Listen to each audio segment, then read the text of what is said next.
하나님께서 오늘 제게 주신 말씀 시편 32편 1절 5절 말씀인데요. 차트 읽어보겠습니다.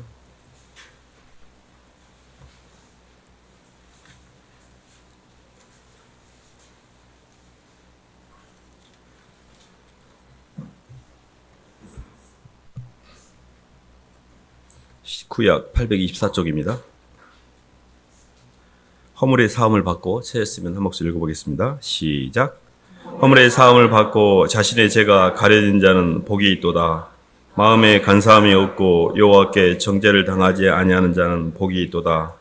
내가 입을 열지 아니할 때 종일 쉬는 마음으로 내 뼈가 새하였도다. 주의 손이 주야로 나를 누르시오니 내 진액이 빠져서 여름 가뭄에 마른같이 되었나이다. 내가 이르기를 내 허물을 여호와께 자복하리라 하고 주께 내 죄를 아뢰고 내 죄악을 숨기지 아니하였더니 곧 주께서 내 죄악을 사하셨나이다. 아멘. 박수로 하나님께 영광 돌리겠습니다. 네, 죄사함의 자유를 누리자라는 말씀 제목입니다. 하나님께서 이렇게 인간을 창조하셨을 때 하나님의 형상, 사랑의 형상으로 인간을 창조하셨는데요. 죄라는 개념이 뭘까? 먼저 죄의 그 개념을 좀 정리를 해야 하는데, 죄라는 개념은 하나님의 사랑의 시스템, 하나님과 이렇게 관계, 하나님과의 관계가 단절된 상태. 우리는 죄를 보통 이제 행위적 개념으로만 이해합니다. 물론 행위도 내포가 되어 있긴 하지만, 죄라는 개념의 본질적인 접근은 하나님의 생명 시스템에서 분리된 상태, 하나님의 사랑이 내게 느껴지지 않는 상태, 그래서 내가 시공간에 많이 끌리는 상태, 이거를 성경은 죄라고 이야기합니다. 우리가 그릇 행하여 각기 제 길로 갔다 해서 죄의 원어적 개념은 보면 관역을 빗나가다. 관역이 있는데 목표 지점을 빗나가 버린 게 죄거든요. 온 우주 만물이 하나님의 말씀으로 창조가 됐습니다. 온 우주 만물은 하나의 커다란 에너지 시스템으로 돌아가고 있습니다. 그래서 하나님의 말씀의 원리에 부합될 때는 굉장히 꼴이 좋아지고 형체화가 되지만 하나님 말씀에 부합되지 않는 방향으로 가게 되면 하나님의 말씀의 동력이 차단되기 때문에 그게 그때부터 비형체화가 되고 에너지 시스템이 이렇게 붕괴가 되는, 그게 이제 성경적 개념의 죄입니다. 몸을 예로 들어보면 내 몸이 바깥에서 음식을 먹고 소화를 해갖고 잘 소화하고 배설을 해야 내 몸이 시스템이 바깥하고 원활한 관계를 갖고 있는 거거든요. 근데 먹기만 하면 체하고 먹기만 하면 소화가 안 되고 계속해서 이렇게 뭔가가 먹는 게 두려운 거예요. 그래서 내가 에너지 시스템이 바깥에 있는 물질과 내 몸도 하나의 에너지 시스템입니다. 이 몸을, 에너지 시스템을 통제하는 수단으로서 이 몸이 존재하거든요. 그래서 바깥에서 에너지가 잘 들어오고 잘 나가는가, 이 에너지가, 물질 에너지가 잘 순환되는가를 잘 보셔야 됩니다.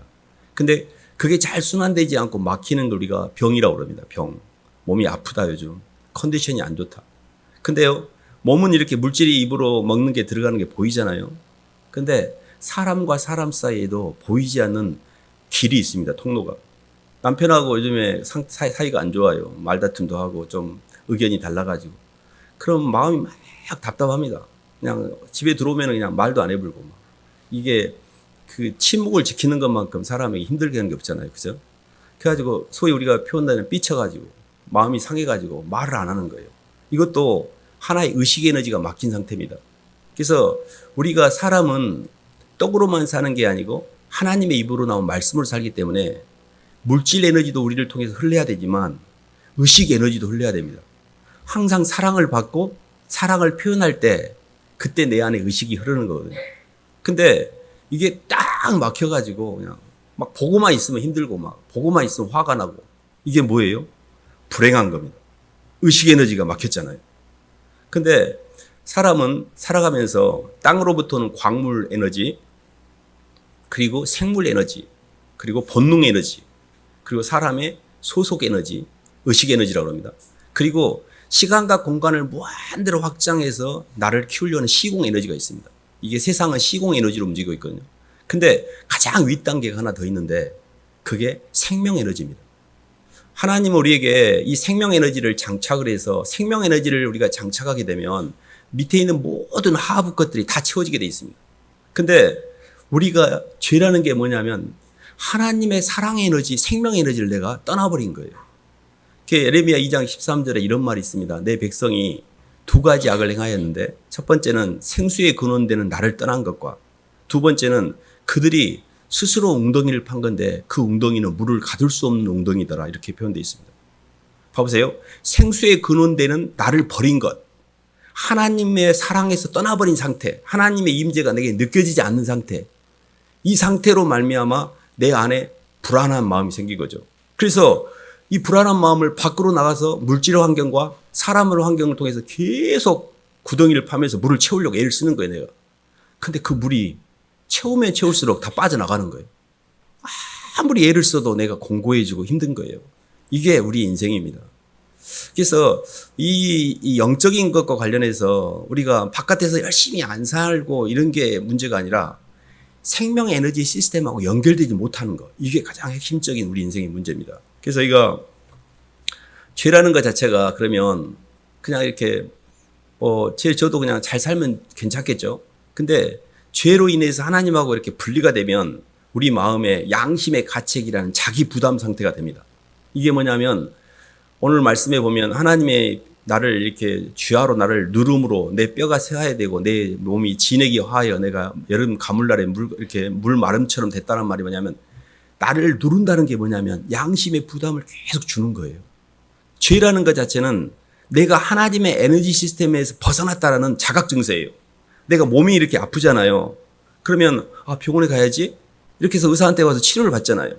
근데 영적으로 아픈 증상, 영적으로 시스템에서 벗어났다는 거. 우리가 고속도로 가다가 이렇게 바퀴가 이렇게 중앙선을 침범하거나 그 선을 묻으면 삐 소리가 나잖아요. 그런 것처럼 내 안에 하나님의 에너지 시스템을 벗어났다는 증거가 양심의 부담으로 와요. 이 양심의 부담이라는 게 계속 눌리는 거예요.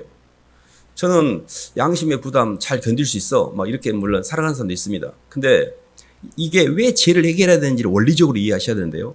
내가 양심의 가책을 느끼면 환경과의 관계가 분리가 됩니다. 그래서 환경을 피하게 돼 있어요. 창세기 3장 한번 봐볼까요?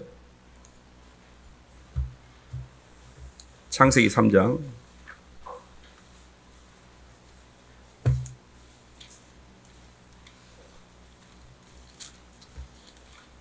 9절로 12절 말씀을 읽어보겠습니다.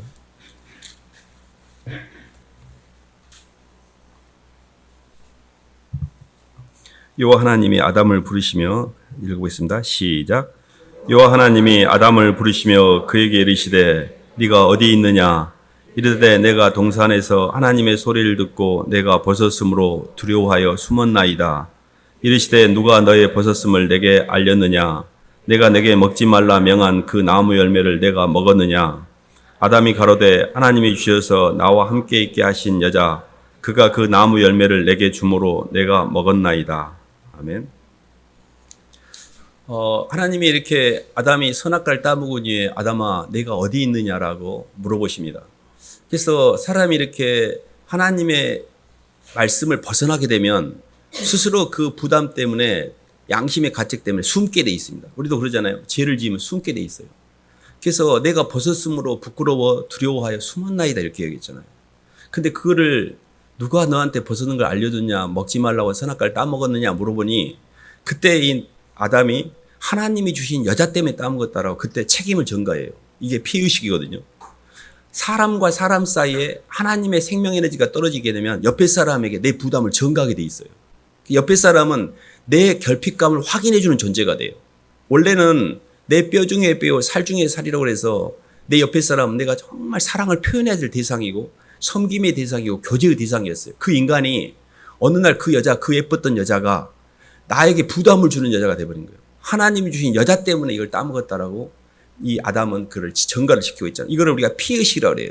봐보세요. 남자가 여자를 믿지 못하면 의처증입니다. 여자가 남자를 못 믿으면 의부증이에요. 근데 사람이 모든 환경을 다 못 믿으면 그걸 피의식이라고 해요.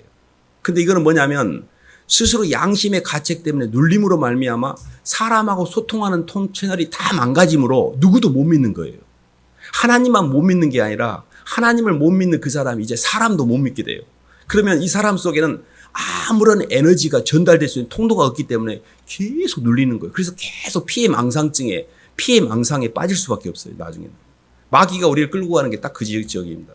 계속 우리를 뭔가의 두려움에 묶어놓고 피해 망상에 묶여. 그러니까 무슨 말씀을 드리려고 하냐면 하나님으로부터는 에너지 시스템이 망가지면 내가 갖고 있는 내 환경으로부터 선택 능력을 상실하게 됩니다. 양심의 가책이라는 것은 양심이라는 게 뭐냐면 선택 능력을 갖는 게 양심이에요.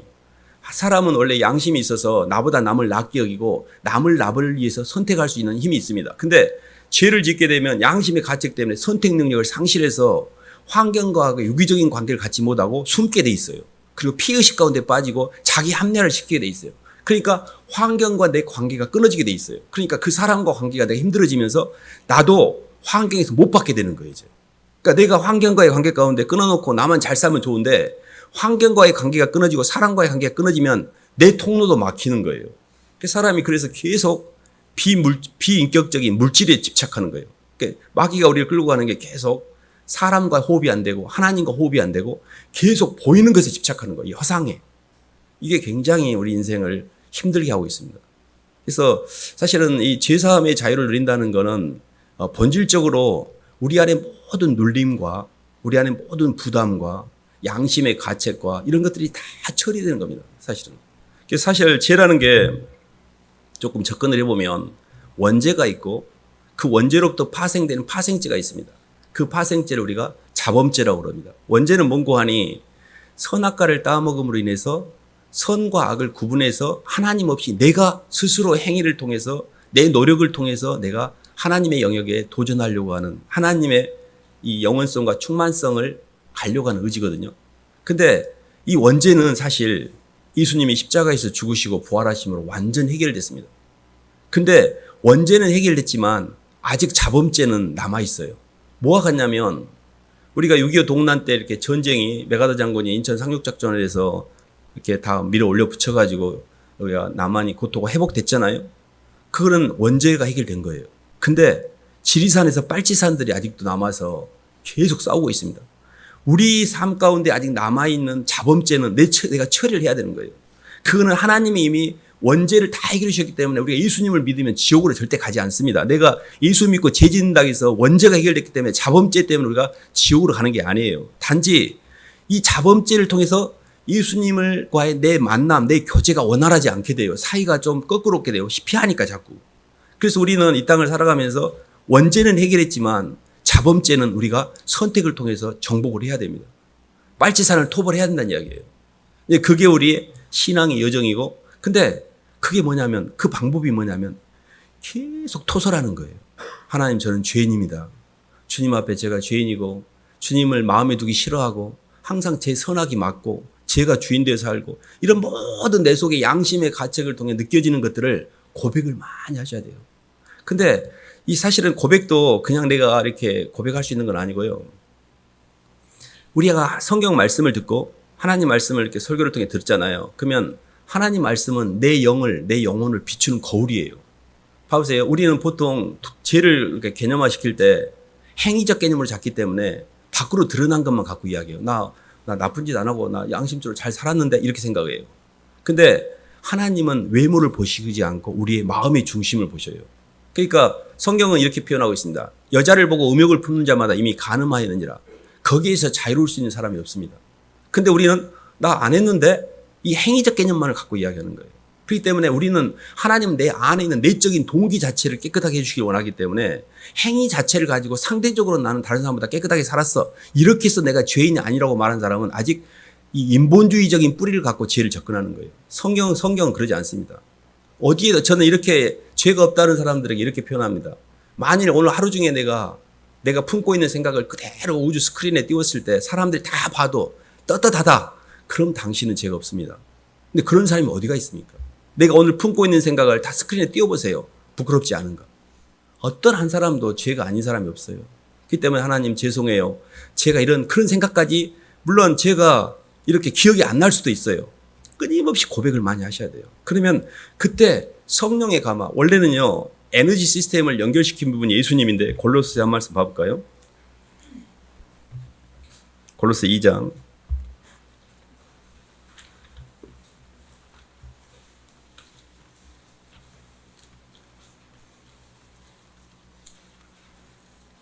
90절 말씀입니다.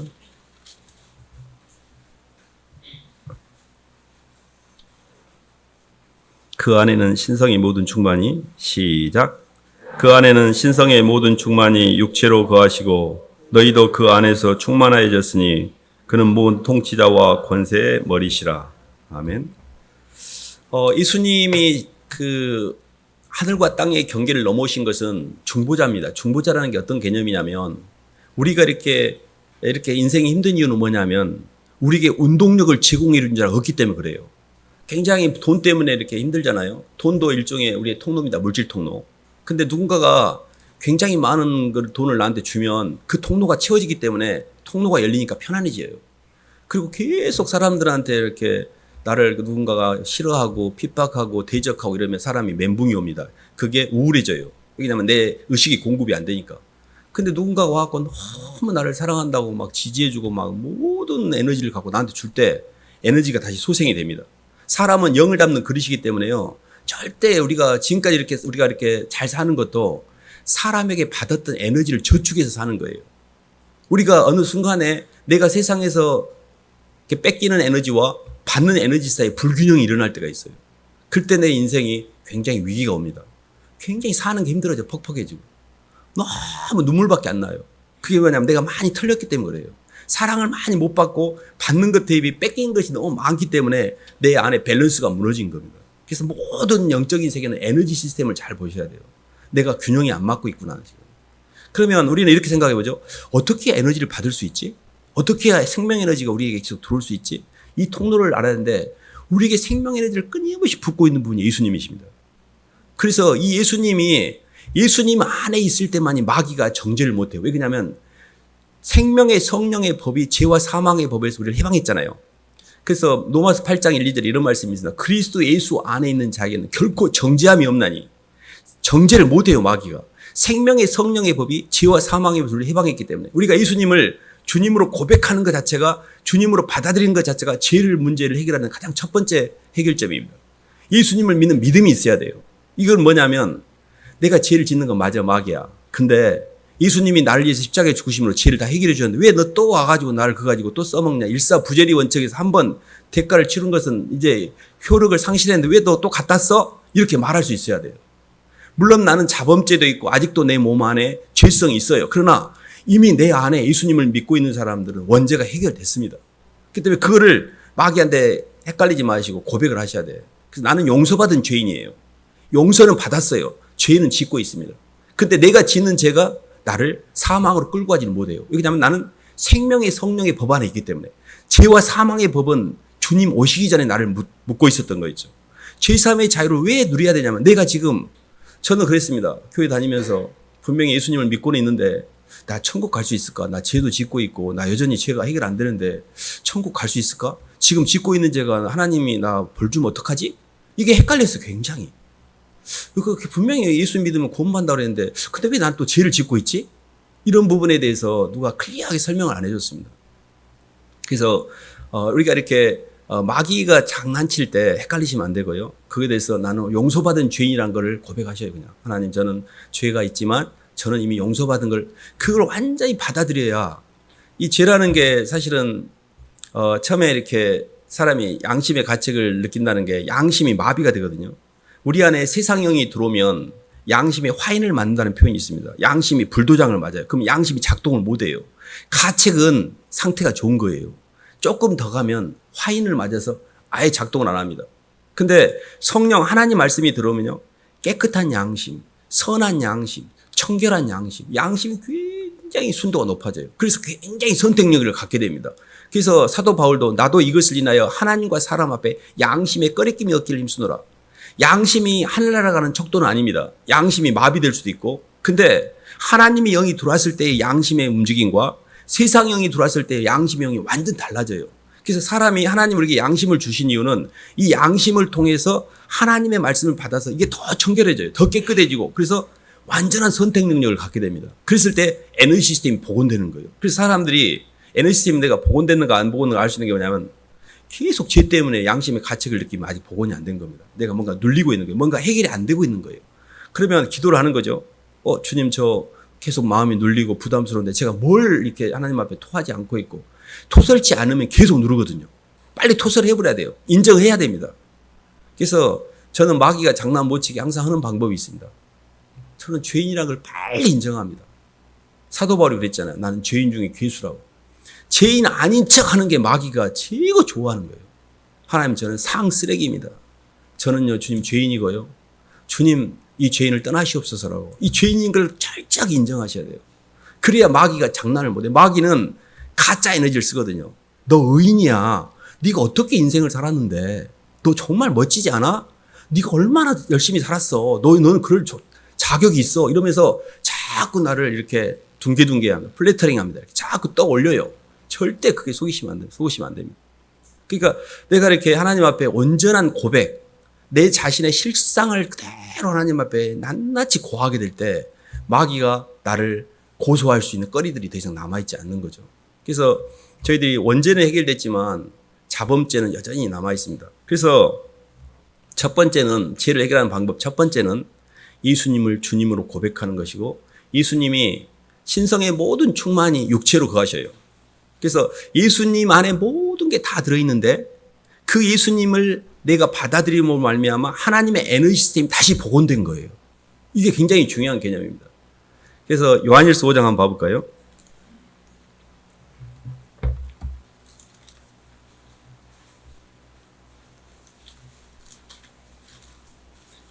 (11, 12절) 말씀 13절까지 읽어보겠습니다.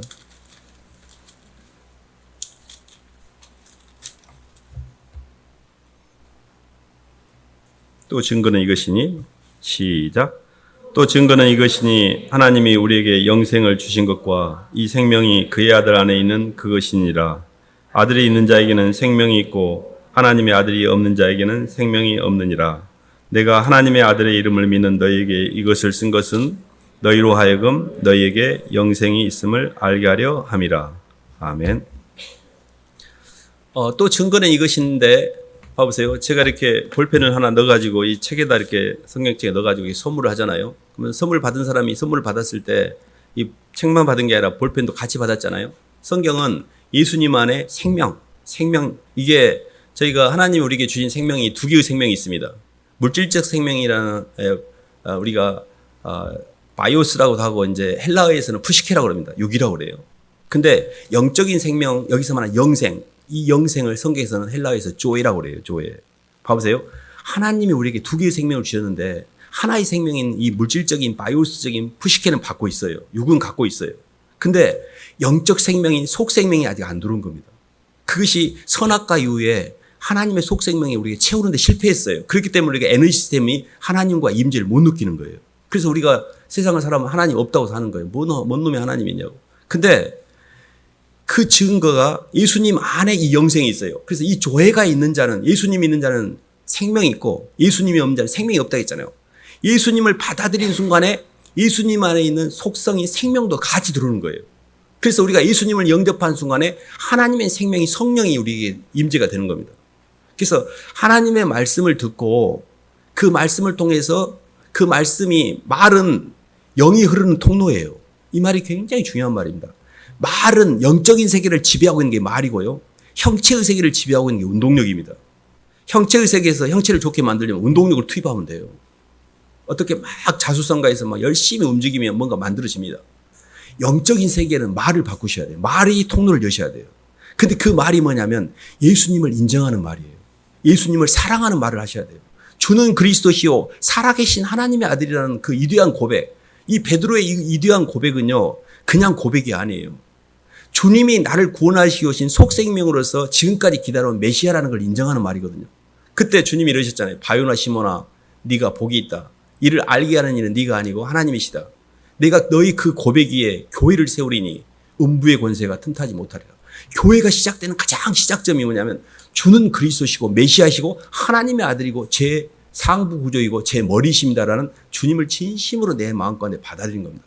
저는 예수님을 믿고 예수님을 믿는다는 개념을 잘 이해를 못했어요. 인격적으로 주님을 만난다는 걸 잘 이해를 못했습니다. 비인격적으로 만난다는 게 뭐냐면 예수 믿고 복 받는 거예요.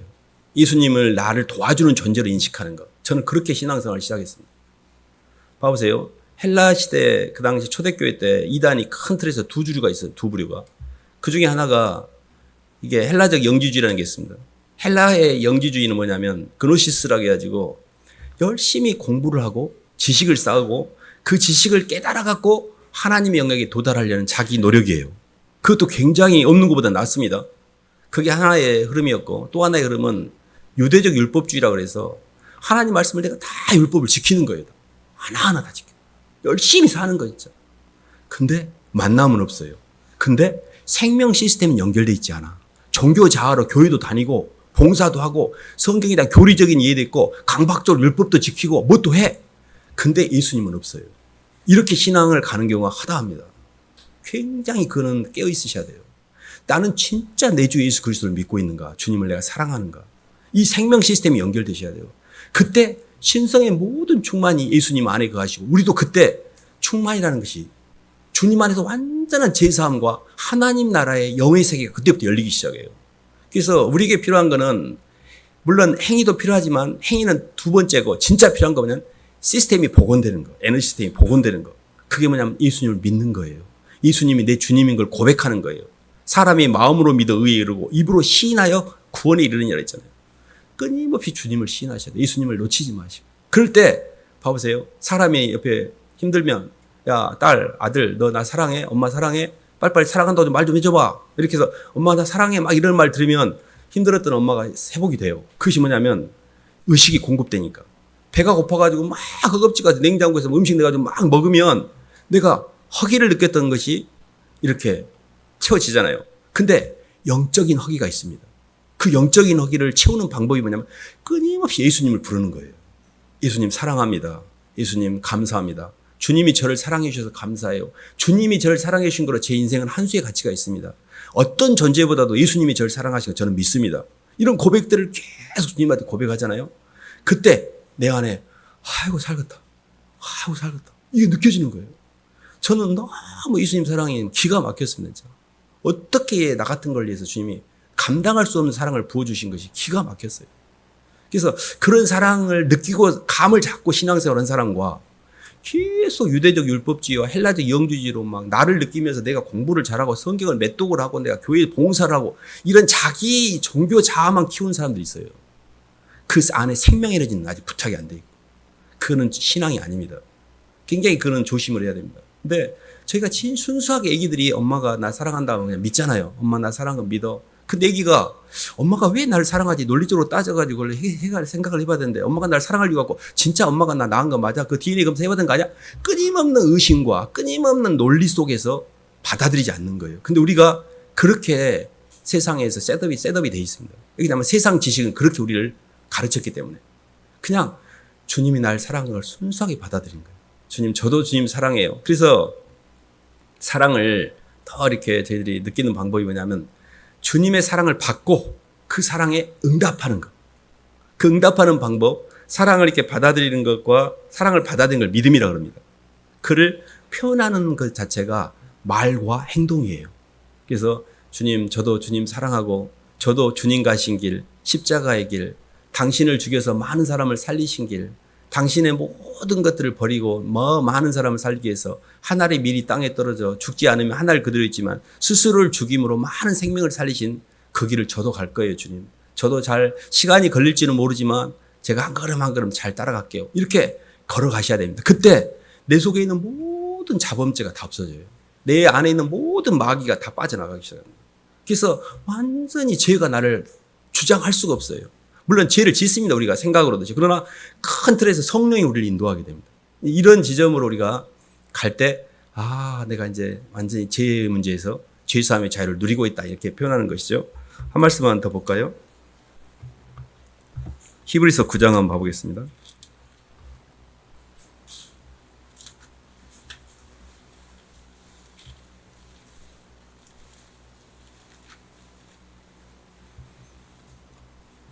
(13절) (14절) 한번 읽어보겠습니다. 염소와 황소의 피와 히브리서 9장 13, 14절입니다. 시작. 염소와 황소의 피와 및 암송아지의 죄를 부정한 자에게 뿌려 그 육체를 정결하게 하여 거룩하게 하거든 하물며 영원하신 성령으로 말미암아 흠없는 자기를 하나님께 드린 그리스도의 피가 어찌 너희 양심을 죽은 행실에서 깨끗하게 하고 살아계신 하나님을 섬기게 하지 못하겠느냐. 아멘. 양심이 회복이 됩니다. 예수님의 성령이 우리 안에 말씀이 들어오면 내 양심이 죽은 행실에서 죽어있던 내 양심이 깨끗하게 돼요. 깨끗하게 된다고 나왔잖아요. 양심이 클리어하게 됩니다. 그래서 양심이 회복되고 양심이 살아나야 됩니다. 깨끗한 양심과 선한 양심과 청결한 양심으로 하나님 말씀을 자꾸 받아들이다 보면 내 안에 이렇게 양심이 깨끗해지거든요. 그때 우리가 주님의 그 말씀을 따라 환경과의 관계를 다시 복원시키는 거예요. 예를 든다면 가정에도 봐보세요. 하나님이 우리에게 주신 위치가 있습니다. 모든 만물에 하나님이 위치를 부여했는데 양심이 깨끗해지면 자기 위치로 다 원위치시켜요. 그래서 죄를 우리가 회개의 단계를 조금 짧게 이야기해 보면 첫 번째가 죄를 인정하는 단계. 회개는 이렇게 됩니다. 죄를 인정하는 단계. 내가 지금 하나님의 로드십의 어떤 길에서 내가 벗어나 있구나. 하나님의 어떤 영적인 길에서 내가 많이 빗나가 있구나. 내가 지금 방향이 잘못되어 있는데 이걸 인지하는 겁니다. 그리고 하나님께 입술을 열어 고백을 하잖아요. 그러면 하나님이 많이 그 죄에 대해 슬퍼하는 통회하는 마음을 주셔요. 굉장히 내가 그렇게 계속 개가 토한 걸 다시 먹고 돼지가 싼 것에 덜어놓고 계속 죄를 무한 반복하고 있는 내 영혼이 짠하게 보여요. 그럴 수밖에 없는 나의 죄성을 보기 시작합니다. 그때 마지막 단계로 그 죄의 원인을 제거하게 돼요. 그 회개는 하나님께 나 죄 졌어요라는 지적인 동의로만 끝나는 건 회개가 아닙니다. 지정의가 다 통합이 돼야 돼요. 회개는 지를 통해서 죄성을 인정하고 하나님 앞에 너무 참담하고 죄송한 마음 가운데 요시하고 그 죄의 원인까지 제거해버리고 그 내가 죄진 상대에게 사과를 하거나 하나님 앞에 회개를 하거나 그 문제까지 정리를 하셔야 돼요. 그때 내 속에 깔끔하게 정리가 됩니다. 그래서 큰 틀에서는 이 모든 게 뭘로 가능하냐면 예수님이에요. 예수님이 나의 모든 죄를 도말하셨다는 그 받아들임과 그리고 그 예수님의 은혜와 성령의 인도를 따라 내 마음에 하나님의 은혜를 주셔가지고 요시하는 결단을 성령이 하셔요. 내가 하는 게 아니에요. 그렇고 희한하게 주님께 기도를 드렸더니 그렇게 내가 묶여있던 그 죄의 문제가 해결이 되는 거예요. 그렇게 해서 계속 우리 속에 자범죄, 파생죄, 주님이 원죄는 해결해 주셨지만 아직 나를 지배하고 있는 마귀의 잔재들, 한마디로 빨치산들, 잔챙이들은 내가 정리하기 시작해야 됩니다. 하나씩 정리하기 시작해야 돼요. 근데 그렇게 정리해 갈수록 많이 묶임이 풀려요. 그리고 다시 에너지 시스템이 복원되기 때문에 가정이 완전히 하나가 됩니다. 가정의 위치가 맡기게 되고요. 직장에서도 그 사람이 가는 곳마다 하나가 되고 교회에서도 굉장히 주변에 하나 됩니다. 그래서 마지막은 이 위치를 제자리로 돌려서 내가 원래 위치로 돌아가는, 그래서 하나님의 이 사랑의 구조를 완성하는, 그게 이제 큰 틀에서는 이렇게 목회이기도 하고 또 가정이 하나 되는 것이고, 우리가 계속해서 이 시스템 이야기를 하고 있는데 한 몸이라는 개념이 한 유닛입니다. 남편과 아내는 한 몸이에요. 한 유닛이에요. 이걸 분리시킬 수가 없어요. 이걸 분리시키는 것 자체가 마귀입니다. 근데 그 한 유닛이 서로 위치가 안 맞으면, 너트와 볼트가 위치가 안 맞으면 끼어도 안 맞는 거예요. 이게. 근데 그 위치를 맞추게 되면 가정이 완전히 천국이 됩니다. 그래서 항상 성경적 원리가 저희들이 반복해서 말씀드리지만, 남편은 아내 사랑하기를 교회가, 예수님께서 교회를 사랑하듯 하라, 이 표현이 아내가 남편에게 순종한 것보다 남편이 아내를 사랑하는 게 훨씬 어렵습니다. 왜냐하면 대속이 순종보다 한 단계 위거든요. 대속은, 천사는 순종은 하지만 대속을 못해요. 근데 남편의 자리는 대속의 자리거든요. 그래서 자기 목숨을 내놓는 자리예요. 우리는 아내들에게, 남편에게 순종하라면 매 목사님은 남자기 때문에 맨 여자한테만 순종하라고, 뭐 남편들한테 대속하라는 말은 별로 안 하고 이렇게 생각할 수 있어요. 근데 순종이라는 것 자체가 우리 모두에게 해당되는 언어입니다. 근데 조금 차원으로 생각해 보면 정말 대속이 더 어렵습니다. 그래서 남편들은 아내를 향해서 자기 자녀를 위해서 끊임없이 자신의 삶을 줘야 돼요. 이걸 주는 것 자체가 에너지 시스템을 복원하는 방법이에요. 사랑을 붓는 겁니다. 그때 거기서 응답을 통해서 사랑이 돌아오면 이게 가정이 한 몸이 되는 겁니다. 그래서 항상 위에서 이렇게 사랑으로 덮고, 아까 아담이 비겁한 변명을 했잖아요. 하나님도 싸잡아서 하나님 주신 여자 때문에 따먹었다고. 하나님 당신도 일부 지금 책임 있어? 이런 태도잖아요. 그러니까 하나님까지도 지금 다 지금 말아먹는 상황인데, 절대 그러지 말고, 하나님, 하와는 잘못이 없습니다. 제가 잘못 교육시킨 거고요. 자식도 제가 못나서 그런 겁니다. 제 의식이 부족해서 아내와 자식은 그런 거니 저를 벌 주세요, 주님. 애들은 잘못이 없습니다. 이렇게 덮으셔야 돼요. 그게 남편의 자리입니다. 절대 탓을 하면 안 됩니다. 아내는요, 절대 위에 선을 넘어가면 안 돼요. 절대 남편이 어리버리한 것 같고 부족한 것 같아도 절대 남편을 우습게 생각하면 여자는 행복 끝입니다. 정말 하늘 같은 남편이고 나를 위해 세우신 내 구조이고 나의 구원을 위해 지은 최적의 파트너예요. 그렇기 때문에 남편을 굉장히 귀하게 여기셔야 돼요. 절대 선을 넘어가시면 안 돼요. 대적하지 말고. 그렇게 할 때 성령이 그때 흐르게 돼요. 그리고 그것이 구조를 따라 자기를 부인하는 것이고 그때 에너지 시스템이 복원되는 게 느껴져요. 성령이 굉장히 기뻐하세요. 가정에서 남편과 하나가 하나 되면 성령이 굉장히 기뻐하십니다. 그렇듯 우리가 지금까지 목사님의 설교를 많이 들었지만 나는 가정에서 에너지 시스템이 흐르고 있는가 잘 봐보세요. 흐르지 않는 경우가 많습니다. 근데 알겠어, 뭔 말인지. 근데 그럴 마음이 없다 이거죠. 그 말은 아직 아직 거기까지 은혜가 안 찬 거예요. 그것도 시간이 필요합니다. 말씀을 듣고 끊임없이 내 속에 내 마음대로 바깥으로 동력을 쓰고자 하는 남자, 안에서 계속 대적하고 위에서 누르는 이런 동력을 회개하셔야 돼요. 자꾸 토해내고 회개할수록 내 마음이 조금 복원되기 시작해요. 이게 이제 내가 좋아지고 있는 겁니다. 그래서 어느 순간에 결단을 하기 시작합니다. 역시 내가 지금까지 자리가 흐트러졌던 거 제자리에 다 돌려놓고 죄의 원인 다 제거하고 하나님 제가 이제 주님 앞으로 나갑니다. 이렇게 가는 것까지 가야 완전한 죄사함의 자유를 누리는 겁니다. 죄사함의 자유를 누린다는 것을 그냥 지적인 유의로 나 용서받았으니까 나 마음 먹고 죄 질 거야 이게 아니에요. 굉장히 행위까지 온전해집니다. 내 삶까지 온전해지셔야 됩니다. 그래서 오늘 다윗이 하나님께 이렇게 고백했을 때 주님이 나를 용서해 주신 그 용서함이 정말 이렇게 편안하고 이런 표현들. 근데 내가 하나님께 토설하지 않고 고백하지 않을 때 주님이 주야로 나를 누르니 내 몸뚱이가 여름날에 마른같이 뻐쩍뻐쩍 마르고 주님이 누름으로 말미암아 내가 진액이 화해서 그냥 막 위에서 누르면 사람이 엄청난 부담이잖아요. 그래서 죄를 품고 이끄는 시간보다 죄를 토설함으로 죄를 버림으로 말미암아 누리는 유익이 훨씬 큽니다. 그럴 때 절대 죄 문제에 묶이시면 안 됩니다. 죄책감은 마귀가 쓰는 최고의 카드예요. 절대 죄책감에 빠지시면 안 돼요. 그냥 마지막으로 제가 죄를 처리하는 방식에 있어서 좋은 애가 하나 있습니다. 베드로, 유다, 공통점, 예수님을 배신했다. 차이점, 그 죄 문제를 달리 해결했다. 베드로는 주님 저 죄인이에요. 너무 죄송해요 하나님. 제가 그렇게밖에 못한 저를 용서해 주세요라고 회개를 했어요. 유다는 내가 지키면 될 거 아니야. 대가 치르면 될 거 아니야. 자기를 용서를 못하니까 자책에 빠져가지고 숙주인 자기를 죽였어요. 자살을 택했습니다. 굉장히 무서운 말입니다. 모든 죄는 누군가가 그 대가를 치러야만 해결이 돼요. 근데 주님이 내 죄를 해결해 줬다는 것에 주님 앞에 전가를 못 시키면 내가 그 죄를 받아야 돼. 그게 숙주인 나를 죽이는 거예요. 그리고 옆에 사람에게 전가하면 가장 사랑하는 아내를 죽이고 가장 사랑하는 자식한테 전가해서 내 죄를 옆에 사람한테 전가시키고 옆에 사람을 죽이는 거예요. 옆에 사람이 죽든지 주님이 죽든지 내가 죽든지 셋 중에 하나예요. 죄는 분명히 결과가 나타납니다. 근데 우리는 절대 옆에 사람한테 죽이지 말고 나도 그럴 생각이 없으니 주님께 맡기는 겁니다. 그래야 완전히 해결이 됩니다. 그래서 주님으로 인해서 완전한 제사함의 자유를 누리시기를 주님 이름으로 축원합니다.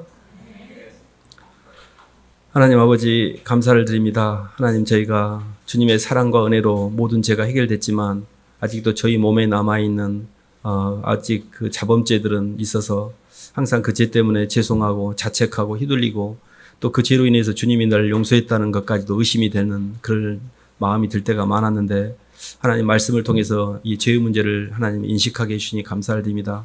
죄를 고백하는 것을 두려워하지 않게 도와주시고 계속 저희들이 저희에 있는 죄성을 인정하고 고백함으로 죄로부터 벗어날 수 있도록 주님 인도하여 주시옵소서. 예수님 이름으로 기도드립니다.